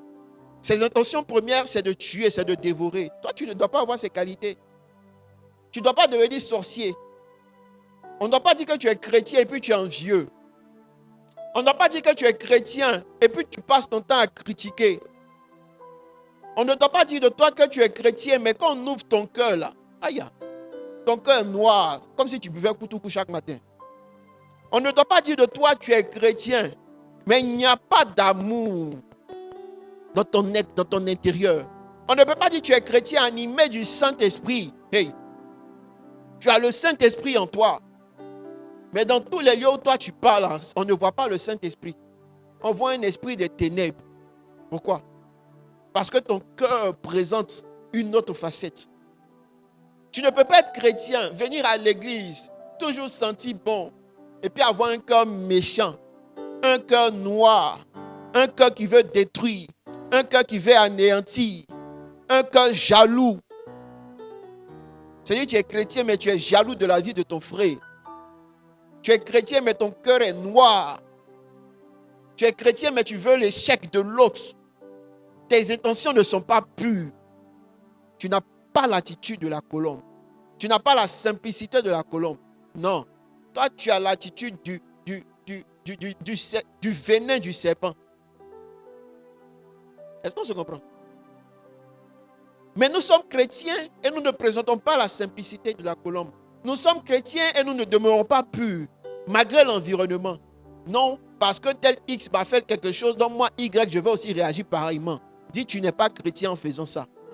Tu n'es pas chrétien en rendant le mal par le mal. Est-ce qu'on se comprend? Tu n'es pas chrétien en disant, c'est que c'est qu'elle m'a fait là, elle va voir. C'est-à-dire la vengeance. Toi, tu es chrétien, toi, ta vie là, c'est de te venger. Tout ce que les gens t'ont fait de mal là, tu attends que Dieu te bénisse. Quand Dieu va te bénir, comment tu pries, tu dis, Seigneur, bénis-moi. Et puis ils vont sentir la douleur. Mais attends, il n'est pas gawa. Il n'est pas gawa. Il ne va pas te bénir pour que tu ailles frustrer les autres.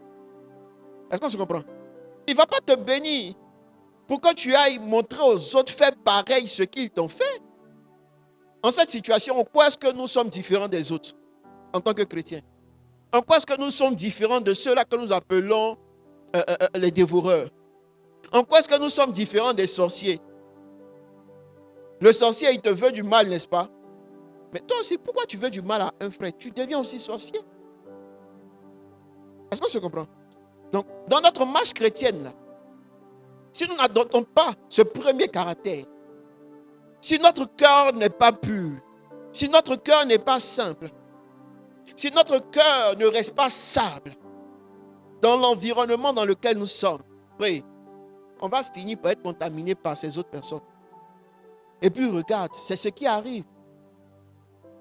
Tu as tellement reçu des douleurs. Tu viens à l'église, tu attrapes ta Bible, mais dans ta tête, là, tu dis, faut pas, les choses vont changer. Si le pouvoir change, c'est toi, tu es là. Si le pouvoir change, dis voisin, si le pouvoir change. C'est pour ça que Dieu ne veut pas faire changer le pouvoir. Est-ce que tu comprends? Parce que plus tu animes la colère, plus Dieu rend encore le temps plus long. Plus tu développes la colère en toi pour répondre à ceux qui t'ont fait du mal, plus Dieu rend encore ta bénédiction encore plus longue. Parce qu'il dit, ma fille là, de la manière ils lui ont montré les choses là, si je la bénis un peu seulement, c'est qu'elle va montrer, ça sera pire. C'est-à-dire, toi, tu as exterminé tout le village. Pourtant, tu avais Ramba avec un seul sorcier. Donc, quand toi, tu deviens riche, on voit Caterpillar au village. Puis tu dis, détruisez toutes les casses. Parce que tu les guettais avant. Dis, voisin, sois pur. Sois pur. Tu ne dois pas laisser la méchanceté des autres contaminer ton cœur. Non. Même s'ils t'ont fait du mal, écoute, tu dois laisser. Dis, voisin, laisse tomber. S'ils sont méchants, toi, ne sois pas méchant. Ne sois pas méchant. Ne sois pas méchant. Ne sois pas méchant. Même si durant ton enfance, ils ont été méchants avec toi, maintenant que tu es grand, ne sois pas comme eux. Il y a plusieurs qui sont chrétiens, mais qui ont reçu des blessures dans l'enfance. Aujourd'hui, on grandit, mais n'ont pas pu pardonner, n'ont pas pu laisser. Ils viennent à l'église, ils sont toujours bien habillés, bien sapés, mais ils gardent en eux des rancœurs. Ils gardent en eux cette haine. Ils gardent en eux encore cette méchanceté. Ils viennent à l'église, ils disent Amen, Alléluia, ils dansent, ils font tout. Mais quand ils retournent chez eux à la maison, quand ils rentrent, c'est-à-dire ils ont laissé Jésus au portail. De la manière les gens se sont comportés avec lui quand il était petit, c'est ce qu'il montre aujourd'hui dans sa maison. Plus tard, les gens vont dire aussi de toi que toi, tu es un tonton méchant.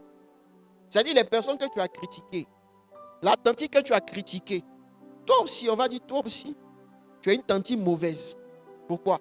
Parce que tu as reçu des blessures que tu n'as pas laissées. Pourquoi?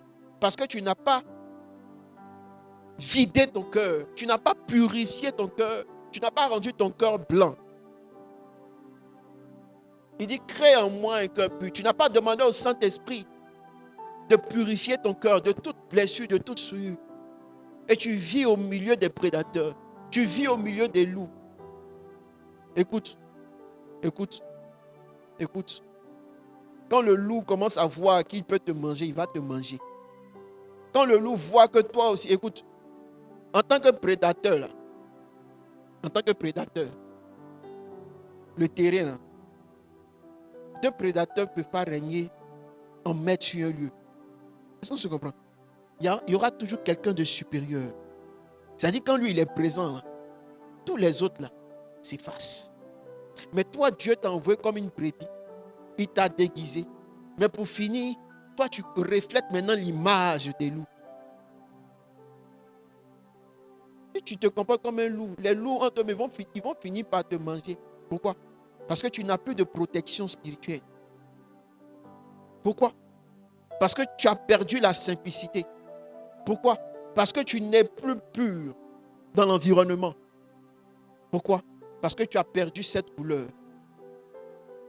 Et le Saint-Esprit t'invite à garder ce symbole de pureté. Le Saint-Esprit t'invite à garder cette forme de pureté. Cette vie-là que tu es en train d'accepter, ce n'est pas ta vie. Est-ce qu'on se comprend? La colère qui est en train de te nourrir, qui est en train de grandir en toi, ce n'est pas la colère. La méchanceté qui est en train de naître en toi, là, elle ne vient pas de toi. Tu n'es pas comme ça. Ne laisse pas l'image des autres être reflétée sur toi, ton image. Tu as été créé à l'image de Dieu. Tu as été fait à l'image de Dieu. Tu as été fait avec la pureté de Dieu. Alors ne laisse pas ton environnement te détruire. Ah, je parle à quelqu'un. Ne laisse pas ton cadre de vie te détruire et te changer. Ne sois pas une autre personne. Parce que si tu deviens une autre personne, tu vas t'éloigner de ta destinée. Est-ce qu'on se comprend? Acte suivant rapidement. Rapidement. La la la la la la la la la. Page suivante. La la la la. Dis avec moi, la colombe recherche toujours la paix. Ah, voisin, il faut aimer la paix. Ah, dis la paix. Il y a notre pépé qui nous a dit que la paix n'est pas, mais c'est un, tu dois adopter un comportement de paix. C'est-à-dire, lorsqu'on te voit en tant que chrétien, on doit voir en toi l'image, le reflet de la paix. Est-ce qu'on se comprend? La paix n'est pas une faiblesse, c'est une preuve de maturité. Amen. La Bible nous fait savoir dans le livre de Genèse, en son verset 26, il y a quelque chose qui va se passer. Lis à partir du... Bon, lis Genèse 26. On y va. Il y eut une famille Oui. dans le pays, outre la première famine, Oui. qui eut lieu du temps d'Abraham. Et Oui. Isaac alla vers Abimelech, roi des Philistins, à Guérar. L'Éternel lui apparut et dit, ne descends pas en Égypte, demeure dans le pays que je te dirai. Va au verset 18. Verset 18. Isaac creusa de nouveau des puits d'eau Il- qu'on avait creusé du temps d'Abraham, son Oui. père, Oui. et qu'avaient comblé les Philistins après la mort d'Abraham. Oui. Il leur donna les mêmes noms que son père leur avait donnés. Mhm. Les serviteurs d'Isaac creusaient encore dans la vallée et y trouvaient un puits d'eau vive. Mhm. Les bergers de Guéa querellèrent les bergers d'Isaac Mhm. en disant, l'eau est à nous. Et il a donné au puits le nom d'Ézek, parce Mhm. qu'il s'était disputé avec lui. Oui. Ses serviteurs creusaient un autre puits au sujet duquel on chercha aussi une querelle et il s'appela Sitna. Ah oui. Il se transporta de là et creusa un autre puits Mhm. pour lequel on ne chercha pas querelle. Dis avec moi, pour lequel on ne cherche pas querelle. Oui. Et il l'appela Rehoboth. Oui. Car dit-il, l'Éternel nous a maintenant mis au large. Dis avec moi, l'Éternel nous a maintenant mis au large. Amen. Lorsque tu seras en paix avec toi-même, lorsque tu seras en paix dans ton environnement, tu verras que l'Éternel va te mettre au large. La Bible nous fait savoir que il va y avoir dispute. Amen. Il va y avoir certaines querelles. Au niveau de quoi? Au niveau des puits. Et Isaac ne va pas avoir la paix. À plusieurs endroits, il va se déplacer. Il va creuser. Il va finir de creuser. Ils vont venir dire non, non, on n'est pas d'accord. Ce puits-là nous appartient. Il dit ok, nos soucis. Qu'est-ce que je fais? Moi, je gagne temps. Il va encore, il creuse à gauche. Les gars là viennent encore. Et le vieux, ici là, c'est notre terre. Il dit ok, il n'y a pas de souci. Moi, je gagne temps. Jusqu'à ce qu'arrive le temps où l'Éternel lui-même a décidé de mettre Isaac au large. C'est-à-dire le mettre totalement dans la bénédiction.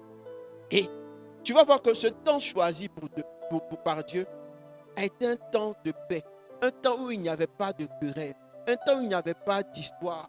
Où il n'y avait pas de bagarre par rapport à un puits creusé. Écoute, tant que tu vas continuer dans des bagarres, dans des histoires, dans des querelles, et que tu n'auras pas la paix, et que tu ne seras pas en paix avec toi-même, il y a certaines situations de bénédiction qui ne viendront pas à toi. Tu vas prier pour certains sujets, tu vas jeûner pour certains sujets, mais tant que tu n'es pas en paix dans le territoire dans lequel tu es, ces sujets-là ne vont pas s'accomplir. Pourquoi? Parce que pour que ces sujets s'accomplissent, tu dois toi-même être en paix avec toi et être en paix dans le territoire où tu te situes. Parfois, vous priez, vous demandez à Dieu, mais écoute, vous n'êtes pas en paix. Vous n'êtes pas en paix. Vous n'êtes pas en paix avec vous-même. Vous n'êtes pas en paix avec votre attitude. Vous n'êtes pas en paix avec votre vie. Vous n'êtes pas en paix avec votre mentalité. Vous n'êtes pas en paix avec votre réflexion. Vous n'êtes pas en paix dans votre milieu. Vous n'êtes pas en paix dans votre secteur. Vous n'êtes pas en paix dans votre quartier. Toujours au quartier, c'est toi qui es toujours dans les bagarres. Toujours au quartier, c'est toi qui es la tante qui fait discours. Toujours au quartier, c'est toi le tonton qui fait parler. Toujours, c'est toi.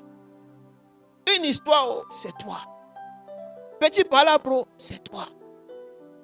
Tant, oh, c'est toi. Donc quand on entend ton nom net là, on sait que c'est là. Dis avec moi, c'est la bagarre. Ce sont les querelles. Non, tu dois rechercher ta paix. Tu dois fuir les querelles. Et c'est ce qui s'est passé ici avec Isaac. Il a compris que, écoute, on ne va pas toujours passer notre temps dans les querelles. On ne va pas toujours passer notre temps dans les histoires. On ne va pas toujours passer notre temps à nous battre pour un puits. Dis voisin, il faut que ça change. Il y a l'attitude de la colombe qui doit naître en toi. Et cette attitude-là, c'est la paix. Frère, il faut rechercher ta paix. Là où il y a la paix, il y a la liberté. Là où il y a la liberté, il y a l'Esprit de Dieu. Il faut rechercher ta paix. Il faut rechercher ta paix. Tu es dans une maison où il n'y a pas la paix. Frère, c'est quoi tu veux recevoir? Maman, c'est quoi tu veux recevoir? Tu es dans une relation. Et cette relation, il n'y a pas la paix. Et puis toi, tu insistes. Tu sais bien qu'il n'y a pas la paix. Il faut quitter. Est-ce qu'on t'a attaché? Est-ce qu'on t'a attaché? Est-ce qu'on t'a attaché? Tu es dans l'entreprise, il n'y a pas de paix. C'est-à-dire quand toi tu viens au travail, tu sais que tout est fait pour te rendre heureux. Tout est fait pour te pousser à la colère. Frère, quand il y a la bagarre, toi, il faut rechercher la paix. Et pour rechercher la paix, là, il faut changer de lieu. Il faut changer de territoire. Il faut bouger. Dis voisin, il faut bouger. Il faut bouger. Il faut rechercher la paix. À plusieurs reprises, on lui disputa ses puits. Au lieu de vivre dans les conflits, il choisit de s'éloigner. C'est-à-dire Isaac a choisi de s'éloigner. Il n'est pas resté là à dire non, c'est moi qui ai raison. Non, tu n'as pas raison. Écoute, parfois, là, tu vas te disputer, tu vas parler. Le temps va passer, tu vas vieillir, tu vas continuer à te discuter. Et tu ne vas rien construire, tu ne vas rien bâtir. Pourquoi? Parce que toute ta vie a été querelle. Toute ta vie a été bagarre. Regardez les nations qui sont toujours, les territoires qui sont toujours en guerre, en querelle. Il n'y a aucun développement, il n'y a aucune avancée. Pourquoi? Parce qu'il n'y a pas de paix. Et Isaac a dû bouger. Il a dû changer de lieu. Jusqu'à ce que Dieu lui ouvre un espace de paix qui est Rehoboth. Écoute, tu dois rencontrer Rehoboth. Tu dois habiter Rehoboth. Tu dois vivre dans ce lieu de paix. Si tu commences à manifester cette grâce de la colombe, le Saint-Esprit va te conduire dans un lieu, sur une terre, où c'est toi seul qui vas régner. Écoute, il est capable de te conduire dans un territoire où ce que tu veux mettre comme projet, là, il n'y a personne. Donc, toi seul, tu viens, écoute, tu ouvres le business et tu es la seule personne. Tout le quartier viendra chez toi. Mais pourquoi tu passes ton temps à aller ouvrir ton magasin dans un lieu où les gens passent leur temps matin, midi et soir à casser les canaris? Qu'est-ce qui te fatigue? Dis voisin, qu'est-ce qui te fatigue? Pourquoi toi-même tu te mets dans certaines situations, dans certains problèmes? Pourquoi tu te fatigues? Pourquoi toi-même tu rends la tâche compliquée? On dit dans ce lieu-là, il y a la guerre. On dit dans ce lieu-là, c'est gâté. Toi, tu vas là-bas, pourquoi? C'est-à-dire toi-même, tu n'aimes pas la paix. On dit, la relation dans laquelle tu es en train d'entrer là, le gars là, c'est un champion de boxe. Non, comme toi, tu as mou. Non, il va me présenter sa dimension de l'amour. Il n'y a pas de dimension de l'amour. Le gars, il est né pour faire la boxe. La fille, elle est née pour faire la boxe. Est-ce qu'on se comprend? Elle est née pour faire la boxe. C'est-à-dire la boxe, ça, c'est sa vie. C'est sa vie. Quand elle est en colère, elle boxe. Quand elle est heureuse, elle boxe. Donc si elle t'aime, elle va te boxer pour te prouver son amour. S'il t'aime, il va te boxer pour te prouver son amour. Parce que lui, c'est comme ça, il est heureux. Parce qu'elle, c'est comme ça, elle est heureuse. Mais toi, ça ne te concerne pas, ça ne te convient pas. Mais pourquoi tu t'emmènes à faire ces querelles? Pourquoi tu t'emmènes à ce qui n'est pas bon avec toi? Pourquoi tu te fatigues dans ce qui va te compliquer, t'endurcir et te faire vieillir inutilement? Ça dit, tu parles. Tu t'énerves toujours. J'ai dit, tu vas tellement t'énerver. Tension va monter, maintenant te voici, tu es couché. Ça te coûte quoi de quitter? Ça te coûte quoi d'aller rechercher la paix? Si tu sais que la paix n'est pas dans ce lieu, bouge. Dis voisin, bouge. Pourquoi tu t'attaches à cela? C'est quoi? C'est quoi? C'est comment on appelle ça même? C'est du masochisme. Comme tu es un masochiste. C'est-à-dire que tu es maso. Donc quand il y a les querelles là, c'est ce que tu aimes. C'est vrai, c'est tout au début. Mais à la fin, tu ne pourras pas vivre dedans. Est-ce qu'on se comprend? Quand tu vas devoir sortir pour aller au travail et puis tu vas emballer ton visage là, tu vas comprendre que c'est pas bon. Donc le temps où il est encore possible pour toi de bouger là, il faut bouger. Fais comme Isaac. Change de lieu. Toutes les batailles ne méritent pas d'être livrées. Certaines victoires consistent à préserver sa paix. Écoute, ce n'est pas tous les combats que tu dois faire. Il y a certains combats là, pour que toi tu sois victorieux là. Toi-même tu dois dire, écoute, je vous donne, prenez la place. Je ne vais pas m'asseoir ailleurs. Il y a plusieurs sièges. Est-ce que tu es obligé de t'asseoir là? Non, prends. Maman, ce foyer là, c'est trop compliqué. Maman, je bénis Dieu parce que tu es venu dans la vie du monsieur. Maman, prends ce foyer là, avec les compliments de BF. Et puis maman, tu t'en vas chercher ta paix. Mais pourquoi souffrir? Pourquoi rester là et puis être mordu par le dévoreur? Être mordu par le prédateur? Être mordu par le loup? Lui, le loup là, ils aiment ça où? Lui, tant qu'il t'attaque, il enjambe. Mais toi, tu es une brebis. Et pour ta protection en tant que brebis, tu dois chercher la paix. Est-ce qu'on se comprend? Il y a les querelles, tu ne dois pas y être. On ne doit pas te voir là-bas. Parce que tu n'es pas prédestiné à vivre dans ce milieu. Tu n'es pas prédestiné à vivre dans ce cadre. Est-ce qu'on se comprend? Moi, j'aime tellement ma paix. Écoute, moi je dis toujours, on est jeune. Est-ce qu'on se comprend? Donc ta jeunesse, il faut la préserver. Il faut la préserver. Il faut la préserver. Ce qui peut te tuer facilement, il faut fuir. Ce n'est pas les sorciers, c'est toi-même qui vas te tuer. Pourquoi? Parce que tu n'as pas pris. Tu as la pleurer des autres. La souffrance est nous plein. Parce qu'on va pas y rester. J'écoute. Tu vas pas. Dis ça à quand? Tout que tu déménages. Quand tu déménages comme ça, tout le monde est content. On dit qu'il percède notre marche de Cathy. Est-ce qu'on se que toi, tiens? Est-ce que je parle à quelqu'un? C'est un comportement.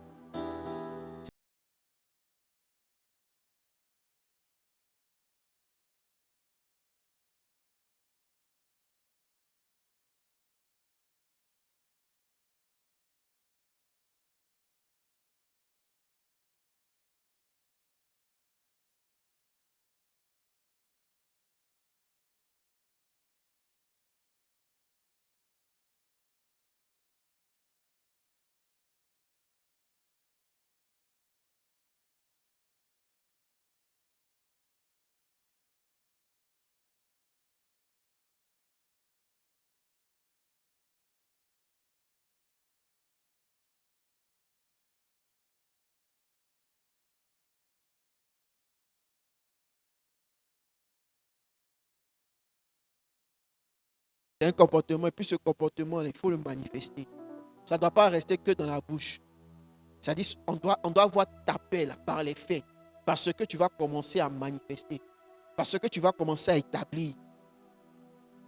Mais toi, tu veux ta paix, et puis tu es toujours dans le feu. Tu es toujours là où il y a les histoires. Tu es toujours dedans. Et puis tu cries, délivrez-moi, délivrez-moi, délivrez-moi. Mais on veut te délivrer, mais là où on te délivre, toi-même tu as attaché une corde et puis tu cries délivrez-moi. On te délivre comment? On te sauve comment? On t'aide comment? Si toi-même tu ne recherches pas la paix. A dit voisin, il faut simplifier les choses. Dernier point rapidement. Et on va clôturer. Troisième point. sur la colombe. Alléluia. La technique, ou bien c'est bloqué. Ça a planté. Bon, je vais lire rapidement ici. Amen. Regarde ce que Matthieu 5,9 nous dit. Il dit, heureux ceux qui procurent la paix, car ils seront appelés fils de... Ils seront appelés fils de... Non, si toi tu ne procures pas la paix, tu n'es pas fils de Dieu. Est-ce qu'on se comprend? Si toi tu ne présentes pas la paix, tu n'es pas fils de Dieu. Donc tu vas venir à l'église. Alléluia, amen. Mais tu n'es pas fils de Dieu. Parce que quand on te voit, on ne voit pas la paix à travers toi. Est-ce qu'on se comprend? Toi-même tu viens à l'église, mais tu n'as pas la vie de la colombe. Tu viens à l'église, mais tu ne parles pas avec ton frère. Tu n'es pas en paix. Non. Ceux qui sont assis là-bas, là, on ne se parle pas du tout. Dans la maison du Seigneur, toi encore, tu ne parles pas à quelqu'un. Dis miséricorde. Toi, je ne sais pas ce que le ciel va faire de toi. Alléluia. Dis avec mon troisième point. La colombe revient toujours vers son refuge. Amen. Tu vas lire Genèse 8, versets 6 à 12.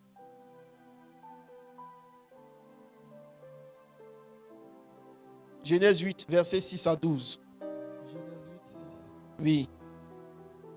Au bout de 40 jours, Noé ouvrit la fenêtre qu'il avait faite à l'âche. Mhm. Il lâcha le corbeau, Il sortit, Oui. partant et revenant jusqu'à ce que les eaux puissent sécher sur la terre. Mhm. Il lâcha aussi la colombe pour voir si les eaux avaient diminué à la surface de la terre. Mais la colombe ne trouva aucun lieu pour poser les plantes de son pied et elle revint à lui dans l'arche car il y eut des eaux à la surface de toute la terre. Il avança la main, Mhm. la prit et la fit rentrer auprès de lui dans l'arche. Mhm. Il entendit encore 7 autres jours et lâcha de nouveau la colombe hors de la lâche. Mhm. La colombe revint à lui sur le soir et voici une feuille d'olivier arrachée était dans son bec. Noé connut ainsi que les eaux avaient diminué sur la terre. Il attendit encore 7 jours Mhm. et il lâcha la colombe mais elle ne revint plus à lui. Mhm. Alléluia. Vous savez, la colombe a cette particularité. Et tu sais c'est quoi? La colombe revient toujours vers son lieu de refuge. Est-ce qu'on se comprend? La colombe revient toujours vers son lieu de refuge. La colombe revient toujours vers son lieu de paix. La colombe revient toujours là où elle se sent bien, là où elle se sent en paix, là où elle se sent calme, là où elle se sent protégée. Et nous qui devons être simples comme la colombe, nous devons toujours revenir dans notre lieu de paix, dans notre maison de paix. Nous devons toujours revenir dans la présence de Dieu. C'est là notre lieu de paix. C'est là notre arche. Lorsque nous sommes relâchés, écoute, lorsque nous sommes relâchés au milieu des loups, au milieu des prédateurs, toi, tu ne dois pas oublier que tu dois toujours revenir à Christ. Tu dois toujours revenir à Christ. Tu dois toujours revenir à Christ. Tu ne dois pas changer. La colombe ne doit pas changer de couleur. La colombe ne doit pas changer d'attitude. Mais la colombe doit toujours rester simple, comme elle est, et revenir à son lieu principal. Et nous, en tant que chrétiens, lorsque nous sommes envoyés au milieu des loups, lorsque tout devient compliqué, lorsque tout devient difficile, lorsque la tempête se présente, lorsque le feu s'annonce, lorsqu'il y a des tremblements, nous ne devons pas oublier qui est notre refuge. Et notre refuge, c'est Jésus-Christ. Est-ce qu'on se comprend? Tu ne dois pas oublier. Tu ne dois pas oublier tu ne dois pas l'oublier. Que ton refuge, celui-là en qui tu as le repos, celui-là qui te donne la paix véritable, celui-là à qui, lorsque tu viens, tu es en paix, tu es calme, celui-là même qui porte tes fardeaux, celui-là même qui essuie tes larmes, c'est Jésus-Christ. Peu importe les difficultés que tu vas rencontrer dans ce monde, peu importe ce que les ténèbres vont te présenter, tu dois comprendre, tu dois l'enregistrer, que la lumière est avec toi. Et peu importe, lorsque les loups vont commencer à te présenter le monde des ténèbres, lorsqu'ils vont commencer à te présenter les facilités, les bonnes choses de ce monde, lorsqu'ils vont te présenter tout ce qui est facile comme acquisition, lorsqu'ils vont vouloir te présenter la corruption, lorsqu'ils vont vouloir te présenter la méchanceté, lorsqu'ils vont vouloir te présenter la colère, lorsqu'ils vont vouloir te présenter ces choses qui ne présentent pas le caractère de la colombe, qu'est-ce que toi tu dois faire? Tu dois revenir à Jésus. Écoute, tu ne dois pas te laisser distraire. A dit, voisin, ne te laisse pas distraire. Ne te laisse pas distraire.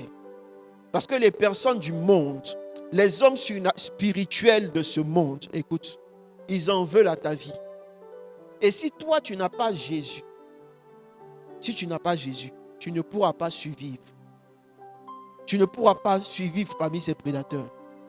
Tu ne pourras pas survivre parmi ces loups. Si tu n'as pas Jésus dans ce monde actuel où nous sommes en 2026, si tu n'as pas Jésus, les loups vont te dévorer. Ils vont boire ton sang, ils vont te manger, ils vont croquer tes os. Il ne va rester que la poudre.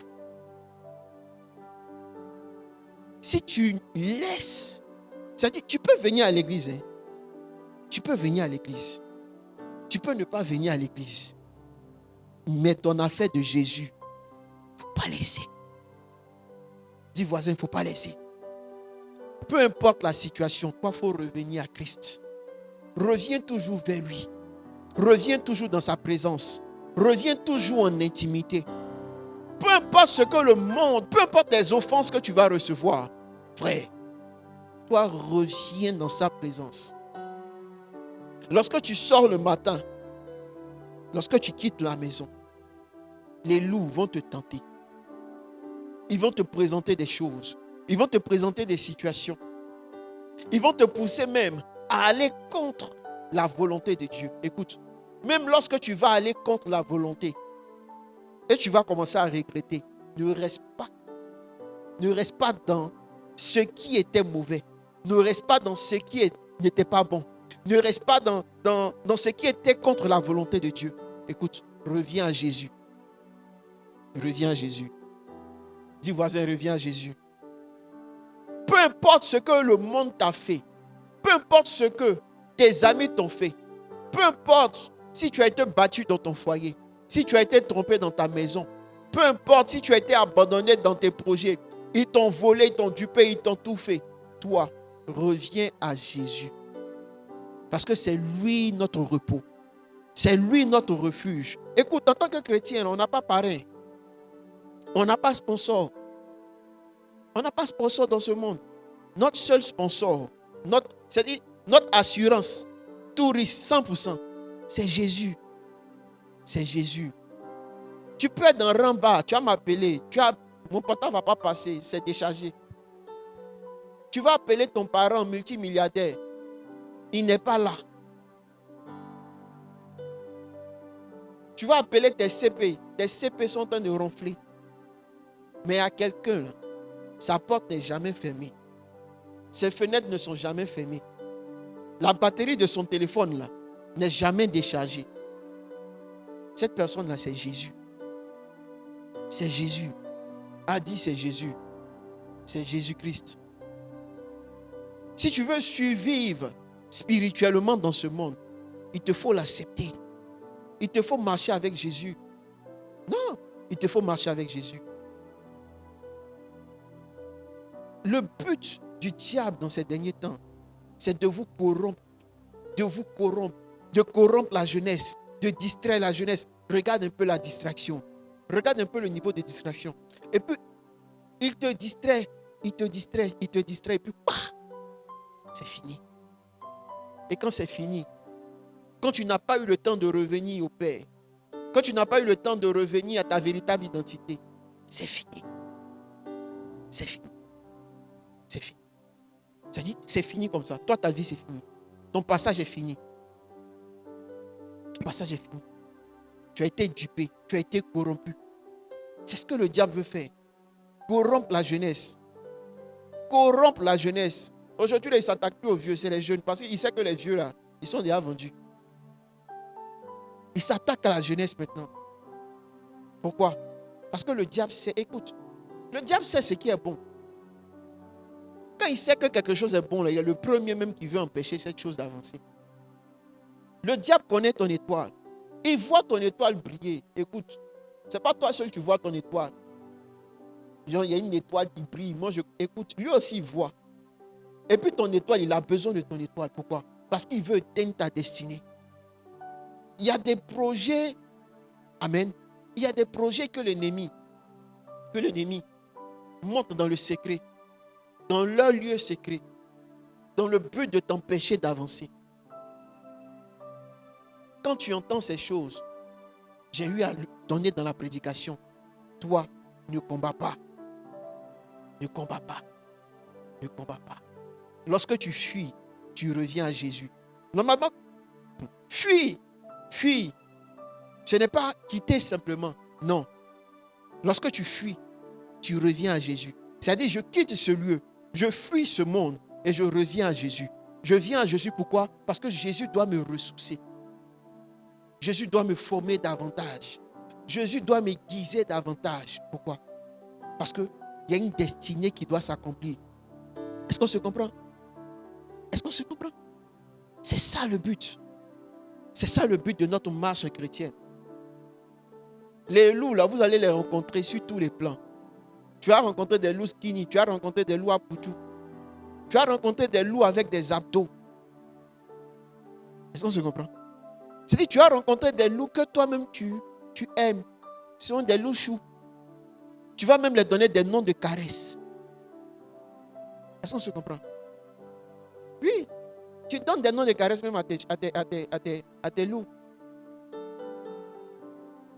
Mais n'oublie pas, le plus important, c'est de revenir à Jésus. La colombe, elle fait tout, mais la colombe revient dans son lieu. Et toi, ton lieu secret, c'est la présence de Jésus. Ton lieu secret, c'est là où il y a le Saint-Esprit.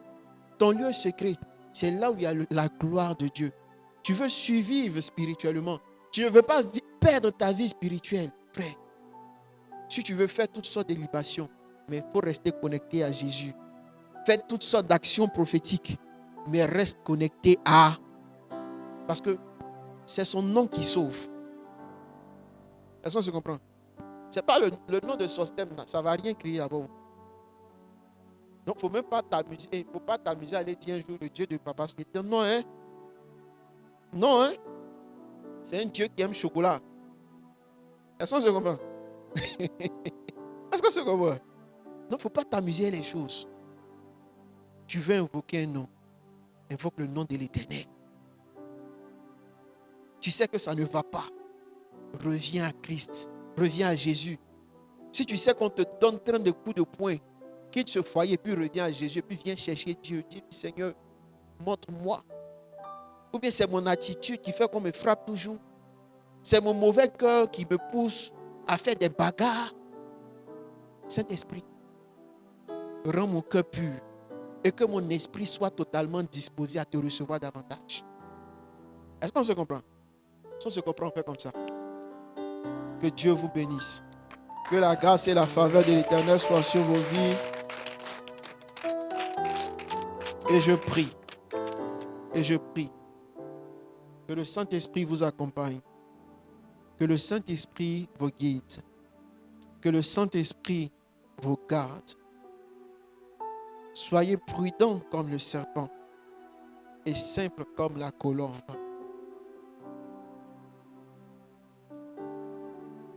Lève la voix et commence à prier. Lève la voix et commence à prier. Dis-lui, Saint-Esprit, accorde-moi cette qualité, la prudence du serpent et la simplicité de la colombe, afin de vivre spirituellement, au milieu des loups, au milieu des prédateurs. Dans le nom de Jésus, lève la voix et prie.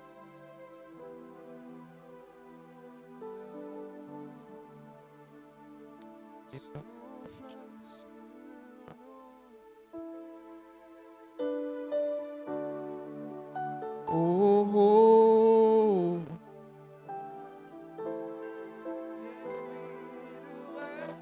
Parle à Dieu, prie.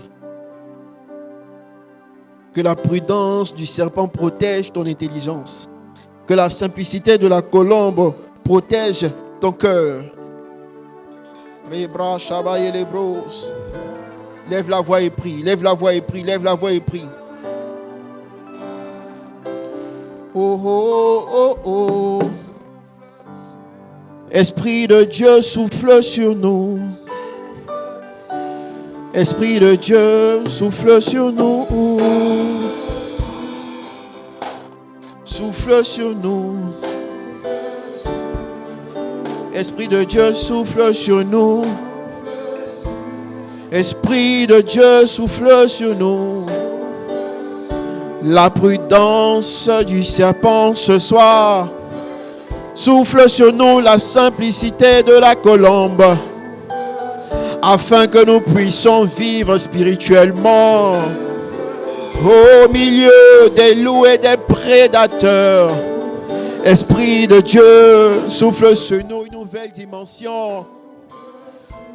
Donne-nous la sagesse et l'intelligence. Donne-nous la maturité avant d'agir. Esprit de Dieu, souffle sur nous. Remplis-nous davantage, Esprit de Dieu. Oh, oh, oh, oh, oh, oh. Je prie que le Seigneur nous donne la prudence du serpent pour éviter les pièges,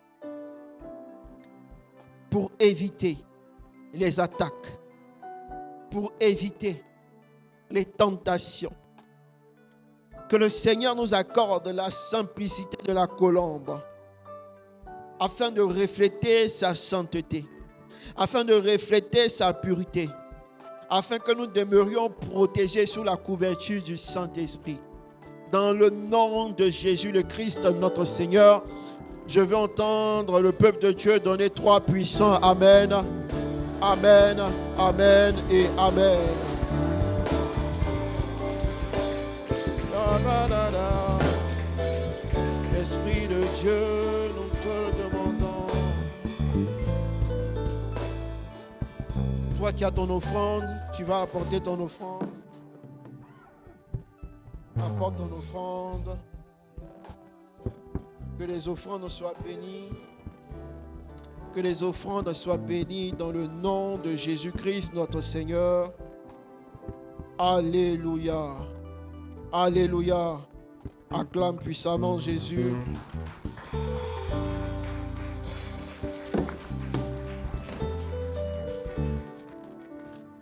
Alléluia. Que Dieu vous bénisse. Que la grâce et la faveur de l'Éternel soient sur vos vies. Dès cet instant, appliquez, amen, appliquez la prudence du serpent. Amen. Ne présentez pas le venin, mais appliquez la prudence. Et soyez simples comme la colombe.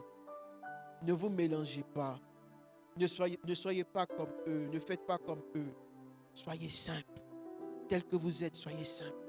Ne changez pas d'attitude. Que votre cœur ne soit pas transformé. Peu importe ce que le monde va vous infliger. Ne reflétez pas l'image du monde. Que votre cœur ne change pas.